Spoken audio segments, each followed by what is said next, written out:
Ever since I've known enough to have an opinion on the subject, Thomas Paine has been my favorite of the American founding fathers. Though, like most, if not all, people of his race and class from his era, he often falls short of our modern standards of enlightenment and egalitarianism.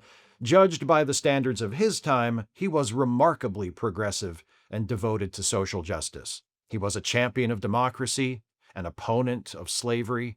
He proposed a form of universal basic income and something that sounds a lot like Social Security. He advocated for welfare programs to help the poor and for publicly funded education. Though he himself was a deist, his writings about religion and criticisms of the church were formative for me as an atheist.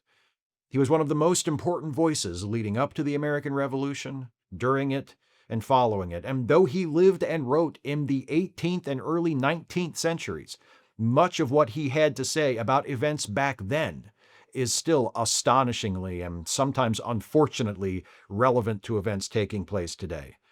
This year being the 250th year since the signing of the Declaration of Independence, I wanted to share some of what Thomas Paine had to say on a few relevant subjects. The following is compiled from selections excerpted from Paine's best-known works: The Rights of Man, The Age of Reason, Agrarian Justice, Dissertation on First Principles of Government, The American Crisis, and Common Sense. The cause of America is, in a great measure, the cause of all mankind. Many circumstances have and will arise which are not local but universal, and through which the principles of all lovers of mankind are affected, and in the event of which their affections are interested. The laying a country desolate with fire and sword, declaring war against the natural rights of all mankind, and extirpating the defenders thereof from the face of the earth, is the concern of every man to whom nature hath given the power of feeling. Some writers have so confounded society with government as to leave little or no distinction between them, whereas they are not only different but have different origins. Society is produced by our wants and government by our wickedness. The former promotes our happiness positively by uniting our affections, the latter negatively by restraining our vices. Society in every state is a blessing, but government, even in its best state, is but a necessary evil. In its worst state, an intolerable one. Government, like dress, is the badge of lost innocence. For were the impulses of conscience clear, uniform, and irresistibly obeyed, man would need no other lawgiver. But that not being the case, he finds it necessary to surrender up a part of his property to furnish means for the protection of the rest. Wherefore, security being the true design and end of government, it unanswerably follows that whatever form thereof appears most likely to ensure it to us with the least expense and greatest benefit is preferable to all others. Mankind being originally equals in the order of creation, the equality could only be destroyed by some subsequent circumstance. But there is another and greater distinction for which no truly natural or religious reason can be assigned, and that is the distinction of men into kings and subjects. How a race of men came into the world so exalted above the rest and distinguished like some new species is worth inquiring into, and whether they are the means of happiness or of misery to mankind. I believe in the equality of man. And I believe that religious duties consist in doing justice, loving mercy, and endeavoring to make our fellow creatures happy. My own mind is my own church. All national institutions of churches appear to me no other than human inventions, set up to terrify and enslave mankind and monopolize power and profit. I do not mean by this declaration to condemn those who believe otherwise. They have the same right to their belief as I have to mine, but it is necessary to the happiness of man that he be mentally faithful to himself.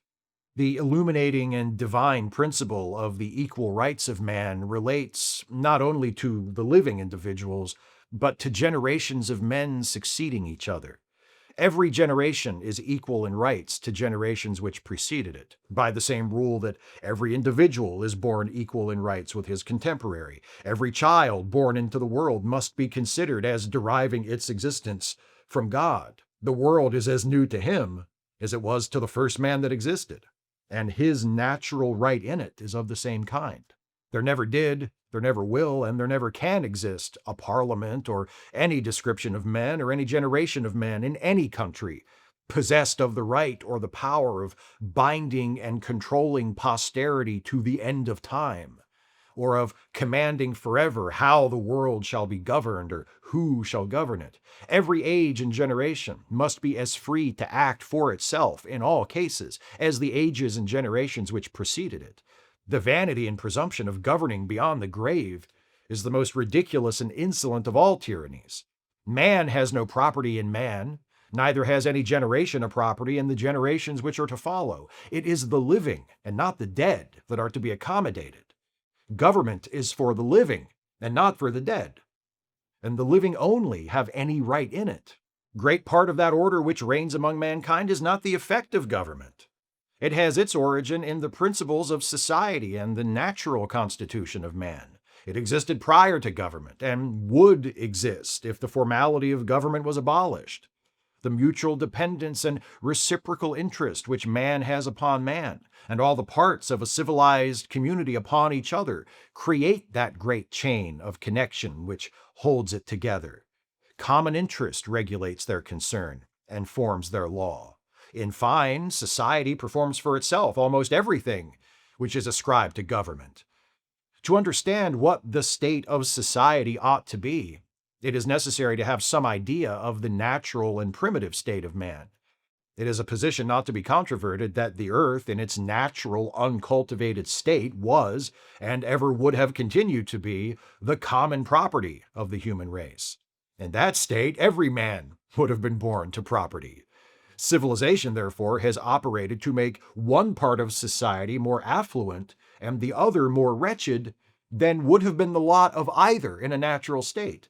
The first principle of civilization ought to have been that the condition of every person born into the world after a state of civilization commences ought not to be worse than if he had been born before that period. Personal property is the effect of society. And it is as impossible for an individual to acquire personal property without the aid of society as it is for him to make land originally. Natural rights are those which appertain to man in right of his existence. Of this kind are all the intellectual rights, or rights of the mind. Civil rights are those which appertain to man in right of his being a member of society. Every civil right has for its foundation some natural right pre-existing in the individual. Man did not enter into society to become worse than he was before, nor to have fewer rights than he had before, but to have those rights better secured. His natural rights are the foundation of all his civil rights. The right of voting for representatives is the primary right by which other rights are protected. To take away this right is to reduce a man to a state of slavery, for slavery consists in being subject to the will of another, and he that has not a vote in the election of representatives is in this case. A government of our own is our natural right. And when a man seriously reflects on the precariousness of human affairs, he will become convinced that it is infinitely wiser and safer to form a constitution of our own in a cool, deliberate manner while we have it in our power, than to treat such an interesting event to time and chance. If we omit it now, some dictator may hereafter arise, who, laying hold of popular disquietudes, may collect together the desperate and the discontented, and by assuming to themselves the powers of government, may sweep away the liberties of the continent like a deluge. These are the times that try men's souls. The summer soldier and the sunshine patriot will, in this crisis, shrink from the service of their country, but he that stands by it now deserves the love and thanks of man and woman. Tyranny, like hell, is not easily conquered, yet we have this consolation with us, that the harder the conflict, the more glorious the triumph. What we obtain too cheap, we esteem too lightly. It is dearness only that gives everything its value. Heaven knows how to put a proper price upon its goods, and it would be strange indeed if so celestial an article as freedom should not be highly rated. I call not upon a few, but upon all, not on this state or that state, but on every state. Up and help us. Lay your shoulders to the wheel. Better to have too much force than too little, when so great an object is at stake. Let it be told to the future world that in the depth of winter, when nothing but hope and virtue could survive, that the city and the country, alarmed at one common danger, came forth to meet and to repulse it. I love the man that can smile in trouble, that can gather strength from distress and grow brave by reflection. By perseverance and fortitude, we have the prospect of a glorious issue. By cowardice and submission, the sad choice of a variety of evils, a ravaged country, and slavery without hope. O ye that love mankind, ye that dare oppose not only the tyranny but the tyrant, stand forth. Every spot of the old world is overrun with oppression. Freedom hath been hunted round the globe. O receive the fugitive, and prepare in time an asylum for mankind. We have it in our power to begin the world over again. The birthday of a new world is at hand.